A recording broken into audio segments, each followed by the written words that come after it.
큰 목소리로 같이 또박또박 읽도록 하겠습니다. 베드로전서 2장 9절입니다.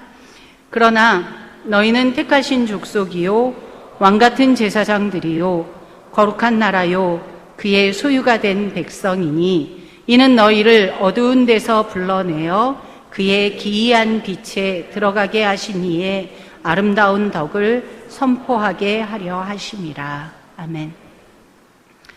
우리 옆 사람에게 서로 질문해 볼까요? 옆에 안 계시면 뒤, 앞뒤로 인사해 주세요. 여러분 건강하십니까? 인사해 주세요. 네. 뭘 하셔요? 건강하시대요? 네, 감사합니다. 건강하셔서 참 감사합니다. 오늘 집사님 한 분과 통화하면서 그 집사님이 그렇게 얘기하셨어요. 건강이 최고입니다. 돈도 소용없고 명예도 소용없고 건강이 최고입니다. 그런데 제가 설교를 준비하는 설교문 안에 그 내용이 있었어요. 네. 사자성어 중에 실건실제라는 단어가 있습니다. 그 뜻이 무엇이냐면요, 건강을 잃으면 모든 것을 다 잃는다라는 뜻입니다. 이런 말 많이 들으셨죠? 돈을 잃으면 조금 잃는 것이다. 명예를 잃으면 많이 잃는 것이다. 건강을 잃으면 모든 것을 다 잃는 것이다. 저희 남편이 3개월에 한 번 병원을 갑니다. 지난 월요일 날 다녀왔어요. 제가 이렇게 물건을 살 때요, 왜 마트 가면 100g당 얼마, 그거에 되게 목숨 거는 스타일이거든요. 같은 휴지를 사도 이게 100g에 얼마인가 조금 더 싸게. 그런데 병원을 한번 가면 병원비와 약값과 더불어 10만 원이 훨씬 넘는 돈을 써요. 그런데 한 번도 그 돈이 아깝다는 생각을 해본 적이 없어요. 마트를 가면 돈 요만큼에 막 떠는데 병원 가면 안 아까워요. 왜냐하면 돈보다 건강이니까. 네. 그래서 우리나라는 참 좋은 나라예요. 미리미리 건강을 점검하고 부족한 부분은 고쳐가면서 살라고 건강검진을 무료로 해줘요. 여러분, 짝수년에 태어나신 분들은 올해 건강검진을 꼭 하시기 바랍니다. 그런데 요즘 새로 생긴 단어 중에 여러분, 코로나 블루라는 단어를 들어보셨습니까? 코로나19와 우울하다라는 느낌을 가진, 그런 뜻을 가진 블루라는 단어가 합쳐진 신조어예요. 코로나 블루는 코로나19로 인하여 마음껏 다니지도 못하고 가족들도 제대로 못 만나고 내가 할 수 있는 일들도 없고 경제적으로는 더 어려워지고 그래서 우울감에 빠진 그런 우울감을 얘기하는 것이 코로나 블루입니다. 특히 어르신들 중에 이 코로나 블루가 많다고 해요. 노인정을 가시거나 복지관을 가시거나 심지어 교회에 매일 오시거나 그 어떤 것에 기회도 없는 어르신들에게 이 코로나 블루가 많다고 합니다. 그래서 이제 한 상담학 교수님이 이렇게 얘기하셨어요. 우리가 우리의 몸을 정기 검진 받듯이 우리의 마음도 정기 검진이 필요합니다. 우리의 마음이 지금 어떤 상태인지 돌아보고 고쳐야 할 부분은 고쳐야 합니다. 우리의 마음도 건강해져야 합니다. 오늘은 이 건강의 이야기를 좀 해보고자 합니다. 저는 오늘 베드로전서 2장 9절을 통해서 여러분과 두 가지를 살펴보고자 하는데요. 첫 번째는 건강한 삶을 위해 먼저 내가 누구인가를 알아야 합니다. 건강한 삶을 위해 내가 어떤 사람인가를 알아야 합니다. 저희 어렸을 때 안데르센 동화를 되게 많이 읽었어요. 많이 읽었죠. 그 중에 미운 오리 새끼라고 있습니다. 여러분, 미운 우리 새끼가 아니고요. 미운 오리 새끼입니다. 엄마 오리가 있었죠. 어느 날 내가 낳아놓은 알을 보니 그 알과 조금 다르게 생긴 알이 있었어요. 그래도 엄마가 같이 품고 부화를 합니다. 그렇게 해서 주인공이 태어났어요. 그런데 다른 오리들과는 다르게 생겼어요. 이상하게 생겼어요. 덩치도 좀 크고 모양도 이상합니다. 그래서 그를 미운 오리 새끼라고 불렀어요. 형제들은 자기들과 다르게 생겼으니까 왕따를 시킵니다. 엄마도 왠지 내가 낳은 자식들과는 다르게 이렇게 정이 안 가는 거예요. 가족들의 구박을 받게 됐고요. 그래서 그 구박을 참지 못해서 어느 날 이 미운 오리 새끼가 가출을 합니다. 집 떠나면 고생이지요. 집을 떠나 가는 곳마다 모진 고생을 하게 되었어요. 그러던 어느 날 호숫가에서 자신의 외모와 똑 닮은 어떤 한 무리를 발견합니다. 바로 백조들의 무리였어요. 그래서 자신이 백조라는 것을 발견하고 그는 행복하게 살았답니다. 그것이 동화의 내용이에요. 그는 백조 엄마와 더불어 행복하게 살았답니다.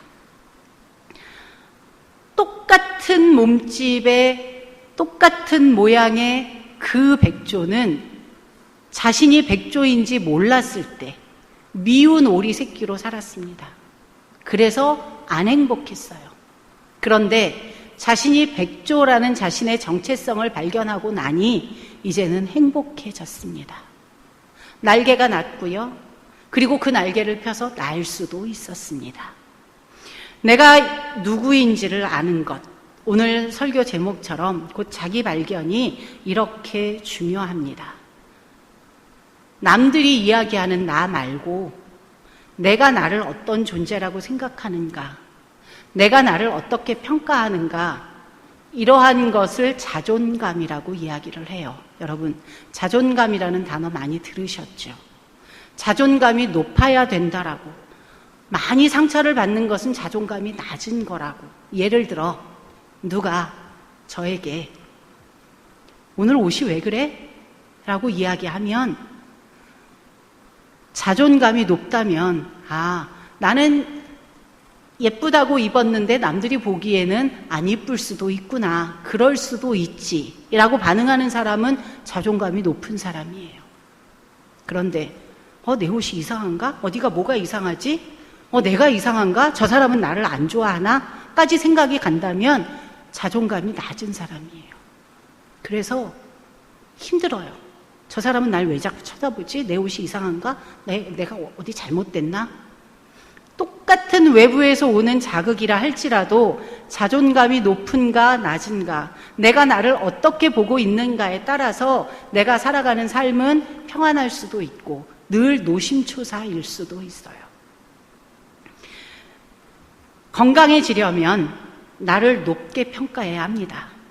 그런데 이것이 높게 평가한다는 것이 무작정 자만하거나 교만하거나 근자감이라고 하죠. 근거 없는 자신감, 이런 이야기는 아니에요. 그것을 가지라는 이야기는 아닙니다. 칼빈이 기독교 강요에서 이야기한 것 중에 이런 구절이 있습니다. 하나님을 깊이 알지 않고는 자신을 깊이 알 수 없다. 자신을 깊이 알지 않고는 하나님을 깊이 알 수 없다. 우리는 내가 누구인가 나를 발견해야 합니다. 이걸 정체성이라고도 이야기해요. 나의 정체성을 확인해야 합니다. 그런데 하나님 안에서, 말씀 안에서 나를 발견해야 합니다. 나를 높이 평가하되 그 기준은 세상의 어떤 비교되는 기준이 아니라 말씀 안에서 내적인 기준이 세워져야 합니다. 내적으로 높이 평가되어야 합니다. 오늘 본문 베드로 전서는요, 로마 네로 황제에 의해 박해가 시작될 때쯤 기록된 편지입니다. 1장 1절을 보면 편지를 읽는 수신자들이 소아시아에 흩어져 사는 그리스도인들이라고 되어 있어요. 다수의 불신자들 속에서 소수의 그리스도인으로 살아가면서 로마 정부의 박해와 유대교인들의 핍박으로 인해 많은 어려움을 겪고 있는 자들을 향한 편지입니다. 너무 사는 게 힘들어서 위축될 수밖에 없는 사람들이었어요. 내 인생은 왜 이럴까? 위축되고 자신감 없고 숨어 살아야 되고 흩어져 살아야 되고 남들과 같지 않은 것 때문에 움츠리고 살았던 이들이었습니다. 이 편지를 통해서 베드로는 그 그리스도인들에게 말합니다. 비록 이 세상에서는 고난과 핍박 가운데서 나그네의 모습으로 살아가지만 우리는 그런 사람들이 아니야. 우리는 영적으로 하나님 나라의 백성이야. 하늘의 소망을 품고 살아가는 사람들이야. 그러니 가슴을 쫙 펴. 너희들은 이렇게 대단한 사람들이야. 라고 말합니다. 오늘 본문 2장 9절에서도 베드로는 우리의 4가지 정체성을 이야기해 줍니다. 택하신 족속, 왕같은 제사장, 거룩한 나라, 그의 소유가 된 백성. 하나하나 자세하게 그 단어 설명을 해드리지 않아도 보통 신분이 아니지요. 움츠리고 자신감 없고 그렇게 살아갈 존재들이 아닌 거예요. 메시지 성경으로 이 부분을 다시 한번 기록했습니다. 이 부분을 우리 한번 같이 읽도록 하겠습니다. 이렇게 읽으면 이해가 조금 더 쉬우실 것 같아요. 여러분은 시작. 여러분은 하나님께서 택하신 사람들입니다. 여러분은 제사장의 일이라는 고귀한 사명을 감당하도록 선택받았고 거룩한 백성이 되도록 선택받았으며 하나님의 일을 하고 하나님을 위해 말하는 그분의 도구로 선택받았습니다. 한 번 더 읽을 거예요. 여러분이라는 단어 대신에 나라는 단어로 바꾸어서 읽기 바랍니다. 내 귀에 크게 들려지도록 읽겠습니다. 나는 하나님께서 택하신 사람입니다. 나는 제사장의 일이라는 고귀한 사명을 감당하도록 선택받았고 거룩한 백성이 되도록 선택받았으며 하나님의 일을 하고 하나님을 위해 말하는 그분의 도구로 선택받았습니다. 그러니 여러분, 가슴을 쫙 펴십시오. 그러니 여러분, 세상이 여러분들을 옥죄려 할지라도 여전히 뉴스와 댓글 가운데에서는 우리 기독교를 한없이 비난하고 한없이 손가락할지라도 여러분 가슴을 쫙 펴시기를 바랍니다. 우리는 하나님께서, 세상의 주인이신 하나님께서 콕 찍은 사람들입니다. 특별하게 선택하신 사람들입니다. 세상이 몰라줘도 그 사실은 변하지 않습니다. 아무리 남들이 몰라도 우리는 속으로 그들을 향하여 너희들이 몰라서 그래. 내가 어떤 존재인 줄 알아? 그렇게 이야기할 수 있는 건강한 정체성이 있으면 좋겠습니다. 우리는 이 세상과 구별된 존재입니다. 이 세상에서 살아가고 있기는 하지만 이 세상에 휘둘리는 자가 아닙니다. 세상의 주인이신 하나님이 넌 내 거야 라고 콕 찍어주셨습니다. 구별된 존재입니다. 거룩한 백성으로 그리스도를 알지 못하는 소망 없는 사람들과는 다른 그런 구별된 삶을 살아내는 것이 건강한 그리스도인의 삶입니다. 여러분, 이런 자존감을 여러분이 많이 가지시기를 원합니다. 왜 그래야 하는지 두 번째인데요. 건강한 삶을 우리가 살아야 하는 이유는 우리에게 역할과 사명이 있기 때문입니다. 교회를 계속 못 오시는 분들께 이렇게 카톡 신방을 하고 전화 신방을 합니다. 그러면 이렇게 얘기하시는 분들이 있으세요. 내가 하는 일이 많은 사람들을 좀 피해야 할 것 같아요. 의료기관에 종사하시는 분들, 교육계에 계시는 분들, 공무원들, 이런 분들이 못 오세요. 생각보다 많은 사람들을 만나니까 내가 조심해야지. 그들을 위해 내가 조심해야지. 나에게는 이런 역할이 있으니까, 나에게는 이런 임무가 있으니까, 이런 사명이 있으니까. 우리에게 주어진 사명이 있습니다. 우리가 건강한 삶을 살아야 하고 건강하도록 조심해야 하는 이유는요, 세상에 하나님을 선포하고 알리는 그러한 사명이 우리에게 주어졌기 때문입니다. 하나님께서 우리를 택하여 거룩한 당신의 소유로 삼아주신 이유는 하나님께서 우리를 위해 밤낮으로 행하신 특별한 일을 다른 사람들에게 전하라는 것이에요. 그 임무가 우리에게 있습니다. 우리가 그 역할을 담당했습니다. 다른 번역본을 찾아보니 하나님이 행하신 특별한 일을 다른 사람들에게 전하게 하시는 것, 이것을 하나님을 널리 찬양하도록 하기 위한 것이라고 번역해 놓았더라고요. 이사야 43장에서도 이야기합니다. 이 백성은 내가 나를 위하여 지었다. 왜? 나를 찬송하게 하려고. 여러분, 진정한 몇 주 전에 우리 김전용 목사님이 수요기도에 설교하시면서 말씀해 주셨어요. 진정한 자유는 창조 목적대로 살아갈 때 얻어지는 것이다. 진정한 자유는 그때 느껴지는 것이다. 여러분 진정 자유하게 살아가고 계십니까? 오늘 하루 얼마나 많이 하나님을 전하고 얼마나 많이 하나님을 찬양하셨습니까? 아니면 세상 사람들과 똑같이 아이고 우리에게 희망이 없어 어떻게 하지? 그렇지 뭐 그런 자괴감으로 오늘 하루를 사셨는지요? 제가 아프면 저희 엄마가 여기 안 계셔서 하시는 말씀인데 제가 아프면 저희 엄마가 저에게 하시는 말씀이 있으세요. 아프지 마. 넌 아프면 안 돼. 거기까지는 참 은혜롭게 들리는데 그 다음에 뭐라고 얘기하냐면 네가 우리 집 기둥이잖아. 우리 집 식구들이 다 너한테 달려있잖아. 그러면 확 부담이 돼요. 그리고 살짝 난 마음대로 아프지도 못하나? 아프다고 얘기도 못하나? 그런 마음이 들어갈 때도 있어요. 그리고 잠깐 서러워질 때도 있어요. 그런데 곰곰 생각해보면 틀린 말이 아니에요. 그렇죠? 틀린 말 아니에요. 우리 가정에서 제가 감당해야 하는 역할이 있고요. 제가 감당해야 하는 임무가 있어요. 그러니까 아프면 안 되는 거예요. 여러분, 저희 엄마가 저에게 하셨던 말씀을 여러분들에게 그대로 전해드립니다. 여러분, 아프면 안 됩니다. 여러분 마음이 건강해야 합니다. 여러분의 마음이 아프면 안 됩니다. 영적으로 건강하셔야 합니다. 여러분이 하나님 나라의 기둥이기 때문입니다. 세상이 여러분들에게 의지하고 있기 때문에 여러분들은 마음으로 건강해야 합니다. 몸도 마음도 참 건강하기 쉽지 않은 세상 속에서 우리가 살고 있기는 해요.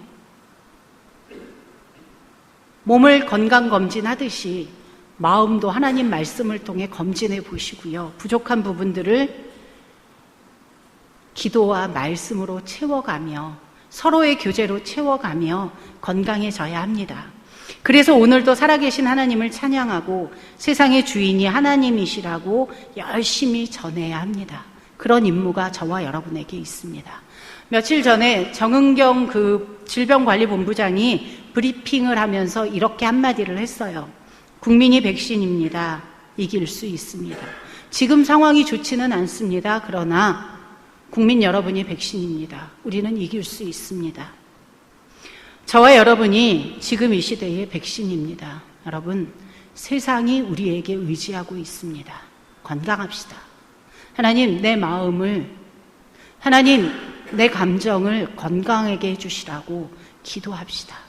우리 옆 사람들과 한 번 더 인사 나눌게요. 건강합시다.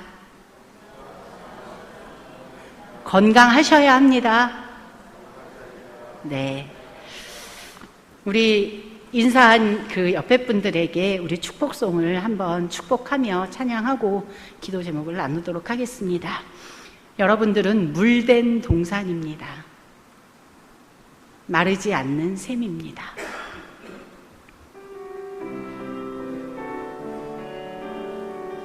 주님 너를 항상 인도하시리. 메마른 땅에서도 너를 만족시키리. 한 번 더. 주님 너를 항상 인도하시리. 메마른 땅에서도 너를 만족시키리. 한 번 더 하는데요. 옆 사람 보며 주님 너를 항상 인도하시리. 메마른 땅에서도 너를 만족시키리. 나는 물된 동산 같겠고 마르지 않는 새 같으리. 너는 물된 동산 같겠고 마르지 않는 새 같으리. 아멘. 갈증 나는 것 같지만, 다 말라버린 것 같지만 하나님께서 우리에게 또 물을 공급해 주실 것입니다. 교회를 위해 기도하겠습니다. 우리 영암교회가 건강한 교회가 되어서 하나님의 행하신 특별한 일을 전하는 그 사명을 감당하기를 원합니다. 이것을 위해 기도해 주시기 바랍니다. 선교를 위해 기도합니다. 캄보디아 푸이핏 교회 방문하기가 참 더 어려워졌습니다. 다만 선교 올해 들어서 한 번도 방문하지 못했어요. 1월과 2월은 방학이고 3월에 대집회를 하고 4월부터 자매 결연을 하기로 했는데 2월부터 막혔습니다. 우리 한나선교회에서 몇 달 전에 영치금을 송금해 주었어요. 그리고 또 송금할 계획을 한 번 더 갔는데 그 주임님이 그러시더라고요. 올해 안에는 아마 방문이 어렵겠습니다. 그 이야기는 한 달에 한 번 우리 방문만이 아니라 그들이 일주일에 한 번 대집회를 하는 그 수요일에 예배도 하지 못한다는 거예요. 개인적으로 하나님과 교제하지 않으면 그들은 1년 동안 말씀과 기도를 한 번도 할 수가 없다라는 거예요. 그런 안타까움이 있습니다. 그들을 위해 기도해 주세요. 그리고 이제 우리 영암교회가 어떻게 선교해야 할까를 고민하고 가장 좋은 방법을 찾아내요. 좀 더 적극적으로 그냥 멈추어 있는 것이 아니라 적극적으로 그들에게 무언가 해줄 수 있는, 선교할 수 있는 방법들을 찾을 수 있도록 기도해 주시기 바랍니다. 건강한 교회가 되어 하나님의 특별한 일을 전하는 사명 감당하는 교회, 그리고 선교를 위하여 같이 기도하도록 하겠습니다. 하나님 아버지,